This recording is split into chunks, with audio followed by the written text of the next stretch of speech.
Okay. तो aluminium phosphide एक tablet होता है जो कि वीट में डाल दिया, ग्रेन्स में डाल दिया प्रिजर्व करने के लिए, पेस्टिसाइड के रूप में यूज़ करने के लिए। एक टैबलेट 150 से 500 मिलीग्राम तक, ठीक है। फेटल डोज हो गया ये एक टैबलेट ही। 2 से 4 दिन में आप निकल जाएंगे, ठीक है।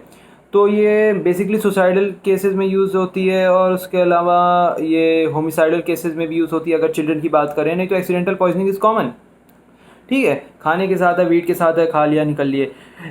ALP एल्युमिनियम फॉस्फाइड जो है वो क्या करता है, फॉस्फीन गैस रिलीज करता है जो कि हमारे लिए टॉक्सिक होता है। ये क्या करता है, माइटोकॉन्ड्रियल इलेक्ट्रॉन ट्रांसपोर्ट जो होता है उसको इनिबिट कर देता है। कैसे?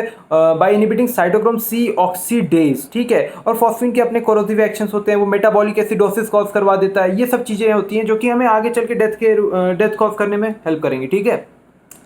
अब देखते हैं, वैसे ये फुली रिवर्सिबल होता है, ये फुली रिवर्सिबल होता है। अगर ट्रीटमेंट करें, आप सपोर्टिव केयर दें तो फुली रिवर्सिबल होता है, ठीक है। मतलब रिकवरी आसान होती है। अब हम बात करते हैं एब्जॉर्प्शन। एब्जॉर्प्शन में आपने टैबलेट खाया जीआईटी से या फिर इनहेलेशन के रूट से, ये बहुत जल्दी रैपिडली एब्जॉर्ब होगा और मल्टीपल ऑर्गन्स में जाएगा, तो मल्टीपल ऑर्गन फेलियर कॉज कर देगा, ठीक है। अच्छा, अब साइंस एंड सिम्टम्स की बात करते हैं। साइंस एंड सिम्टम्स दो हैं, इंजेक्शन के थ्रू और इनहेलेशन के थ्रू। तो इंजेक्शन और इनहेलेशन थ्रू है, माइल्ड, मॉडरेट और सीवियर होंगे। माइल्ड में क्या है, माइल्ड में इनहेलेशन के लिए थ्रू लिया, तो इनहेलेशन के थ्रू लिया तो माइल्ड में क्या आया भाई, रेस्पिरेटरी डिस्ट्रेस हो रहा है, ठीक है, हेडेक हो रहा है, डिजीनेस आ रही है, ये सब चीज़ हो गई। लेकिन अगर आपने इंजेस्ट किया था तो क्या हुआ, नौजिया हो रही है, वॉमिटिंग हो रही है, और ये हेडेक और ये सब चीज़ें तो है ही, ठीक है। अब हम देखते हैं कि इनहेलेशन के रूट में मॉडरेटली अगर चलते हैं तो क्या होता है। मॉडरेटली चल रहे हैं तो एटेक्सिया, नंबनेस, ट्रेमर, ऊपर का सब गया, ठीक है। डिप्लोपिया हो गया, पैरेस्थीसिया हो गया, जॉन्डिस हो गया, लिवर भी गया, ठीक है। मल्टीपल ऑर्गन फेलियर भी हो गया, ठीक है। और अगर वो चले सीवियरिटी में चले इनहेलेशन में, तो देख रहे हैं कि ये CHF हो गया, ARDS हो गया, एरिथमिया हो गया, पल्मोनरी एडेमा, कन्वर्जन, कोमा, ये सब चीज़ें हो गई, ठीक है। और अगर हम देखें कि ये इंजेक्शन के थ्रू क्या है, तो मॉडरेट और सीवियर में ज़्यादा डिफ्रेंशिएट नहीं कर पाएंगे आप, दोनों एक साथ ही आएंगे और दोनों सीवियर ही आएंगे। तो जीआईटी में जैसे नौजिया, वॉमिटिंग से, डायरिया से होते होते एब्डोमिनल पेन आया, फिर उसके बाद सीवीएस में क्या हुआ कि आपका जो कुछ भी आपको याद है, हाइपोटेंशन, एरिथमिया, ठीक है, मायोकार्डाइटिस, ठीक है, पेरिकार्डाइटिस, ठीक है, एक्यूट CHF, ठीक है, शॉक, ठीक है, रेस्पिरेटरी सिंड्रोम में कफ, डिस्निया, ये सब आते आते क्या वो पल्मोनरी सिस्टम, पल्मोनरी एडेमा हो गया और रेस्पिरेटरी फेलियर हो गया। और ऐसे ही रीनल फेलियर भी हो जाएगा, और CNS में हेडेक, डिजीनेस, और ये सब चीज़ें चली रही थी। बाकी आपके पूरे शरीर में मल्टीपल ऑर्गन फेलियर तो कर ही रहा है ये, ठीक है। अब मेन जो कॉज होती है डेथ की वो क्या होगा, रीनल फेलियर और मेटाबॉलिक एसिडोसिस, ठीक है। इंपॉर्टेंट पॉइंट्स हैं ये, ठीक है। फेटल डोज आपने देख ही लिया था कि 150 to 500 मिलीग्राम थी। अब हीमोडायनेमिक चेंजेस देखते हैं। हीमोडायनेमिक चेंजेस देख रहे हैं अगर, तो उसमें क्या है कि ये आपका ECG पे इफेक्ट क्या करता है, पहले वो देखते हैं कि ये ST और T वेव जो है उसमें चेंज ले आ देगा। एरिथमियाज ये आपको देखने मिलेगा, और वेंट्रिकुलर फिब्रिलेशन, वेंट्रिकुलर टैकीकार्डिया, ये सब आप ECG के थ्रू देख सकेंगे। और एको करवाने पर पता चलेगा कि इजेक्शन फ्रैक्शन जो है वो डिक्रीज कर चुका है, इजेक्शन फ्रैक्शन डिक्रीजेस, ठीक है।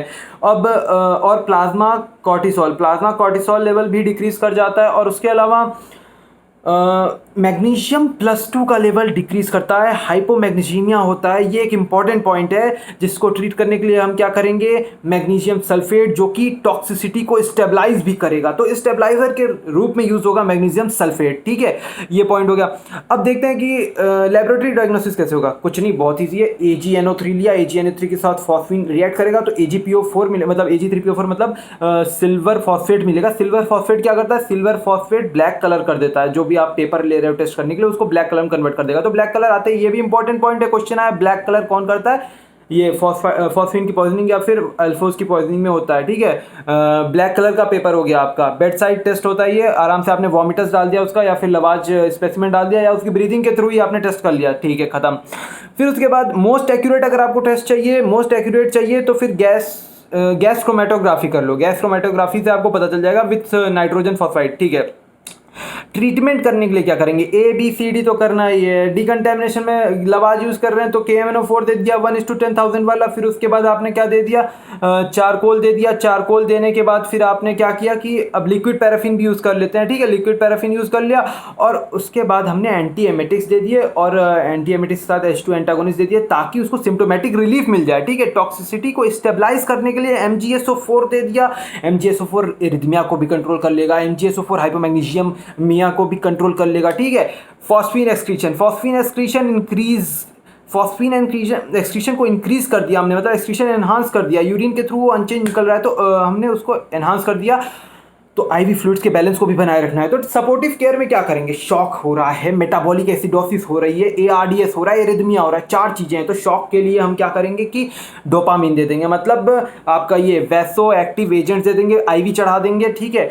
एसिडोसिस हो रही है तो सोडियम बाइकार्बोनेट दे दो, और ARDS है तो वेंटिलेटर सपोर्ट दे दिया, वेंटिलेटरी सपोर्ट दे दिया, और उसके अलावा एरिथमिया है तो MgSO4 दिया ही था ऊपर, ठीक है। ये सब चीजें होने के बाद हमने क्या किया कि पोस्टमार्टम बंदा मर गया, पोस्टमार्टम फाइंडिंग्स देखने लगे। तो एक जो सबसे इंपॉर्टेंट पॉइंट है वो क्या याद रखना है, पहले तो ये याद रख लो कि मुंह और नॉस्ट्रिल से उसके ब्लड टिंज्ड फ्रॉथ निकलेगा। और दूसरा इंपॉर्टेंट पॉइंट जो है सबसे, वो क्या है कि भैया garlic like odour in gastric juice, mouth and nostrils, ठीक है। गार्लिक लाइक ओडर मिलेगा कहाँ पे, एल्फोस की पॉइजनिंग में, ठीक है, ये याद हो गया। और विसराज जो है वो सारे कंजेस्टेड एंड एडिमेटस ही निकलते हैं, यहाँ भी वही निकल रहे हैं, ठीक है। तो ये खत्म हो गया। फिर उसके बाद हम देखते हैं मेडिको लीगल आस्पेक्ट। पहले बताया तो कि होमिसाइड हो गया था, सुसाइड हो गया था, एक्सीडेंट हो गया था नॉर्थ इंडिया में। अगर आपने इतना याद रख लिया तो कुछ बचा नहीं, ठीक है। एक पॉइंट याद रख लेना एक क्वेश्चन के कारण कि ये ACH से इसका लेना देना नहीं है कुछ, ठीक है, बस खत्म।